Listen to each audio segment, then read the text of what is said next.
May सहाफ़त जो आलमी ॾींहुं जेको ॾींहुं सहाफ़ियुनि जे लाइ मख़सूस कयो थो वञे, पर सखर या मुल्क जा जेके सहाफ़ी आहिनि उहे हींअर कोरोना वबा ऐं जेके लॉकडाउन आहे उन में सख़्तु मुश्किलातुनि जो शिकार आहिनि। अचो त उन्हनि सां ॻाल्हि ॿोल करियूं था। ही 3 मई जेको आहे तमामु हद ताईं मुख़्तलिफ़ आहे। हिकु त हिन में कोरोना आहे, लॉकडाउन लॻो पियो आहे, मुल्क सॼो तक़रीबन लॉकडाउन आहे। उन सां गॾु जीअं डॉक्टर्स ऐं आर्मी जा अफ़सरान जे फ्रंट लाइन ते आहिनि, ईअं सहाफ़ी बि आहिनि, ईअं कैमरामैन्स बि आहिनि, ईअं रिपोर्टर्स बि फ्रंट लाइन ते आहिनि।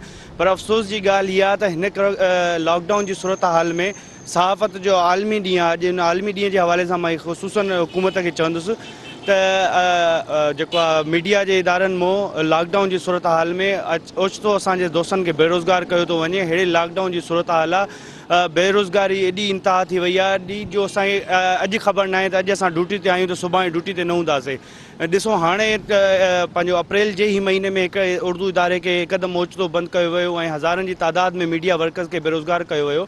मां हुकूमत खे इहो मुतालबो कंदुसि त फ्रंट लाइन ते डॉक्टरनि सां गॾु असां बि इन क़ौम जी ख़िदमत में अॻे आहियूं ऐं तव्हांखे चऊं था त घरनि में वियो, असां तव्हांखे हर इतला ॾींदासीं। ऐं इन दौरान ॾिसो त तव्हां मीडिया जे वर्कर्स सां कहिड़ी सूरत हाल आहे, उन्हनि खे बेरोज़गार कयो थो वञे, उन्हनि खे पघारूं टाइम ते नथियूं मिलनि। जीअं कोरोना जा मसइला थिया आहिनि उते असांखे प्रॉपर का किट न आहे, सहूलियतूं न आहिनि ऐं हुकूमत जेके आहिनि मीडिया वर्करनि ते प्रेशर करे रही आहे, उन्हनि जूं पघारूं बंदि करे रही आहे। हीअ आज़ादी न पर हुननि खे प्रेशराइज़ कयो थो वञे, इदारनि में माण्हू कढिया था वञनि। असांजी हुकूमत खे अपील आहे त अञा इदारनि खे मज़बूत करे ऐं जेके असांजे ज़रूरतूं घुर्बल उहे पूरियूं कयूं वञनि। जी नाज़रीन, तव्हां सहाफ़ियुनि जी ॻाल्हि ॿोल ॿुधी।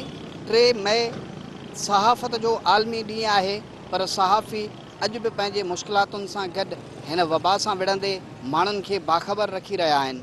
कैमरामैन जावेद खुंजो सां गॾु नज़ाकत जतो, यूसन TV न्यूज़, सखर।